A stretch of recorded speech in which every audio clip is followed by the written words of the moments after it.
அன்பு தமிழ் உறவுகளுக்கு வணக்கம். தமிழ் தேசியம் வென்றது.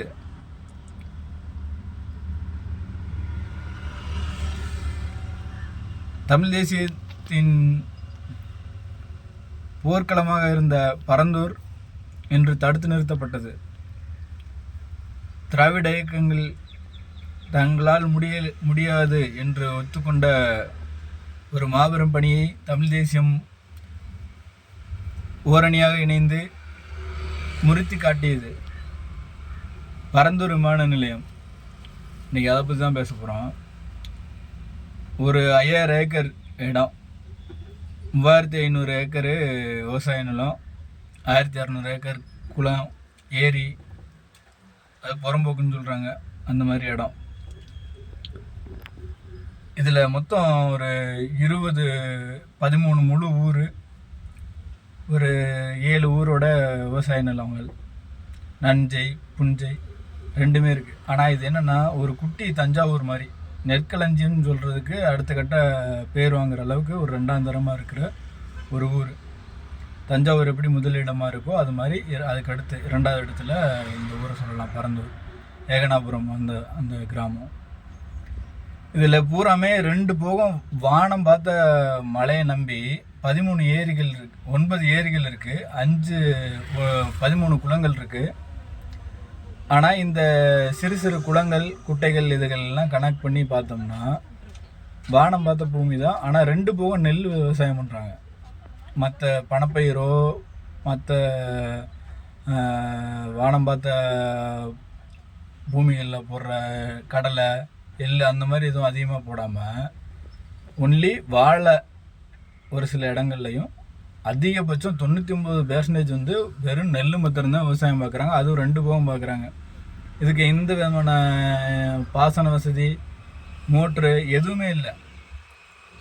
இப்படி இருக்கிற ஒரு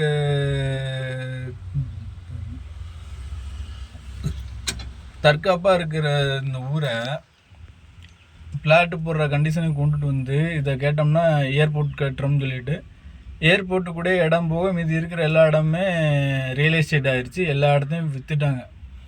ஏர்போர்ட்டுக்கு 3 மடங்கு 3.5%, அந்த 3.5 50% அந்த மாதிரி அந்த மடங்கில் 350 மடங்கு நாங்கள் காசு தரோம். 3.5னா ஒரு 10 ரூபா விற்கிதுன்னா 35 ரூபா அந்த இடத்துக்கு நாங்கள் மார்க்கெட் வேல்யூ போட்டு தரோம், நீங்கள் காலி பண்ணிக்கிங்கன்னா அவங்க சொல்கிறாங்க, நீங்கள் நான் செத்தாலும் இந்த இடத்த விட்டு போக மாட்டோங்க அப்படின்னு சொல்கிற அளவுக்கு அவங்க போராட்டத்தில் இருக்கிறாங்க. 2019 இந்த இது வந்து விமான விரிவாக்க பகுதிக்கு வந்து இந்த இடத்த சூஸ் பண்ணுறாங்க. அப்போ இருந்தது எடப்பாடி பழனிசாமி ஐயா அவங்களோட ஆட்சி. அவங்க அதை அப்படியே கடப்பிலே வச்சுட்டு அவங்க மக்களுக்கு எதிராக எதுவும் செயல்படுத்த முடியாதுன்னு சொல்லிட்டு அவங்க அப்படியே கண்டுக்கிறாமல் விட்டுட்டாங்க. 2021 மறுபடியும் டிஎம்கே ஆட்சி வந்தோடனே அவங்க ஆரம்பிக்கிறாங்க.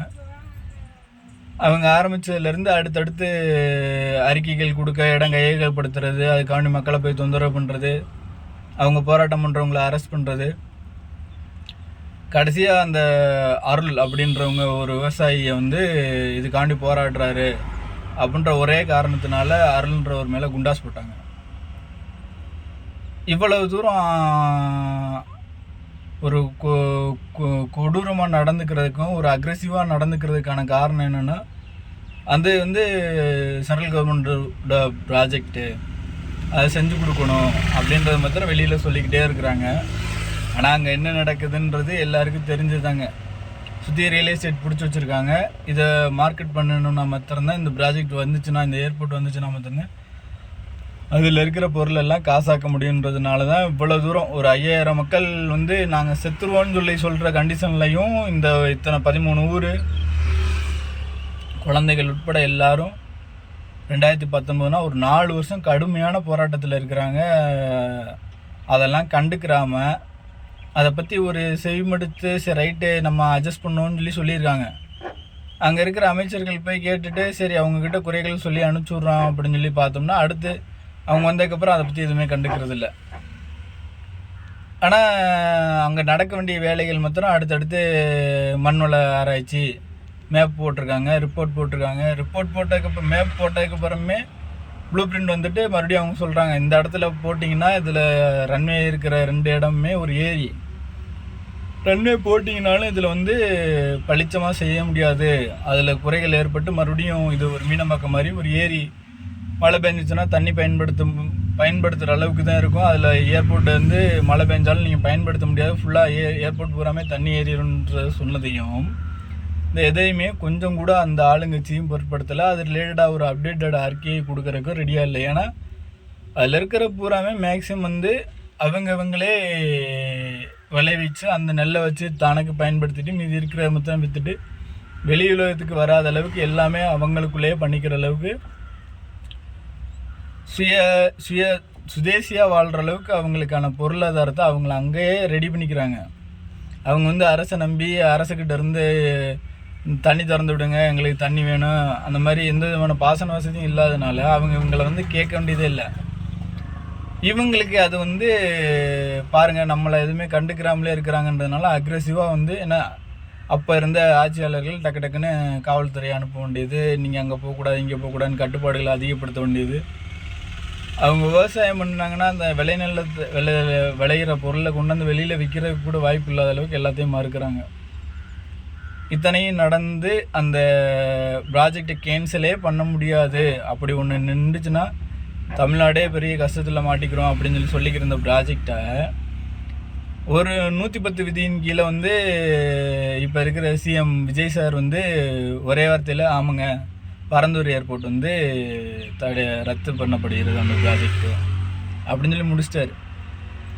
இது கூடால திராவிட இயக்கங்கள்ன்றது வந்து இப்போ ஏடிஎம்கேலேருந்து அவங்க எந்த மூவும் பண்ணலை. ஆனால் டிஎம்கே வந்து ஃபுல் அண்ட் ஃபுல் வந்து அவங்கக்கிட்ட இருந்து அந்த இடத்த வாங்குறதுலேருந்து அவங்கள அதிகபட்சமாக அந்த இடத்த விட்டு காலி பண்ணி போங்க அப்படின்னு சொல்கிறத எழுதி செஞ்சு அந்த மக்கள் கடைசியாக என்ன சொல்லியிருக்காங்கன்னா நாங்கள் இந்த ஊரை விட்டே போயிடுறோம், தமிழ்நாட்டை விட்டே நாங்கள் போயிடுறோம்னு சொல்கிற அளவுக்கு சொல்ல வச்சு இப்போ அவங்க எவ்வளோ தூரம் உற்சாகமான சூழ்நிலையில் இருப்பாங்க இன்றைக்கி அந்த வார்த்தை வந்த உடனே. அப்புறம் 70 வருஷம் ஆட்சி பண்ணியிருக்கோன்னு சொல்லி சொன்னால் அப்புறம் அவங்க என்ன சொல்லுவாங்க, சரி ரைட்டு இவங்க நமக்கு எதிராக தான் எல்லாமே பண்ணுறாங்கன்னு தானே சொல்லுவாங்க. இப்போ அதை எப்படி இப்போ விஜய் சார் மாத்திரம் எப்படி அதை சரின்னு சொல்லிட்டு ஒரே வார்த்தையில் அதை கேன்சல் பண்ணியிருக்காரு. இப்போ அவங்க எல்லாரும் அவருக்கு தானே ஆதரவு தெரிவிப்பாங்க. இப்போ அவர் செஞ்சதும் சரி தானே. இப்போ இவ்வளவு 5000 ஏக்கரில் 3500 ஏக்கர் விவசாய நிலம்ன்றது நமக்கு இன்றைக்கி ஏர்போர்ட் வேறு இடத்துல கூட வச்சுக்கலாங்க. ஆனால் அந்த மக்கள் இப்போ அதை ஏற்றுக்கிற மனநிலையிலே இல்லை. அப்படிங்கல நம்ம என்ன பண்ண முடியும், அவங்கக்கிட்ட சொல்லி புரிய வைக்கிறதுக்கு நீங்கள் மிரட்டினீங்கன்னா அவங்க என்ன நடந்தது இப்போ அவங்க அடுத்தடுத்து போராட்டங்களை அறிவித்தாங்க. இன்றைக்கி நிலைமைக்கு ஒரே வார்த்தையில் சிஎம் விஜய் சார் வந்து ஒரே வார்த்தையில் அந்த ப்ராஜெக்டே ரத்துங்க அப்படின்னு சொல்லி முடிச்சிட்டாரு. இதில் யார் மக்கள் தானே ஜெயிச்சிருக்காங்க. மக்கள் ஜெயிக்கிறதுக்கு உறுதுணையாக இருந்த விஜய் சாருக்கு ரொம்ப நன்றி. இதில் தமிழ் தேசியம் எங்கே வந்துச்சுன்னு சொல்லி கேட்பீங்க திடீர்னு. இவங்க 2 இயக்கங்களும் கண்டுக்கிராம ஒட்டப்பையும் சீமான் சார், வேல்முருகன் அண்ணா, இது மாதிரி இருக்கிற சின்ன சின்ன தமிழ் தேசிய இயக்கங்கள் தான் போய் ஆதரவு தெரிவித்து அவங்களோட போராட்டங்களுக்கு வலு சேர்த்துக்கிட்டு இருந்தது. இன்னைக்கு எழுதி அவங்களுக்கு ஆதரவு தெரிவித்து அவங்க சம்மந்தமாக வீடியோ போட்டு அதை வெளி உலகத்துக்கு கொண்டுட்டு வந்தது எல்லாமே தமிழ் தேசியத்தினர் தான். ஏன்னா அது வந்து ஒரு தன்னிச்சையாக தன்னோட சுதேசி பொருட்களை வச்சு வாழ்கிற அளவுக்கு இருக்கிற கிராமம், அது முழுமையாக விவசாயத்தை நம்பி மாத்திரம் இருக்கிற கிராமன்றதுனால அதோட முழு ஆதரவுகளையும் அவங்களுக்கு அழிச்சது ஒன்லி தமிழ் தேசியம் மாத்திரம்தான். இவங்க 2 பேரும் முடியலைன்னு சொன்ன காரணத்தினால அது தள்ளி போட்டுக்கிட்டே இருந்தாங்க. இப்போ ஒரே வார்த்தையில் முடிச்சு கொடுத்துட்டாரு. இப்போ விஜய் சார் தமிழ் தேசியவாதியா இல்லையான்றது அது 2வது பேச்சு. ஆனால் அவர் தமிழ் தேசியவாதியாக இருந்தாலும் இல்லைட்டினாலும் வென்றது தமிழ் தேசியம்தான். இதை நீங்கள் ஏற்றுக்கிட்டாலும் எனக்கு கமெண்ட் பண்ணுங்கள், ஏற்றுக்கலைட்டினாலும் கமெண்ட் பண்ணுங்கள்.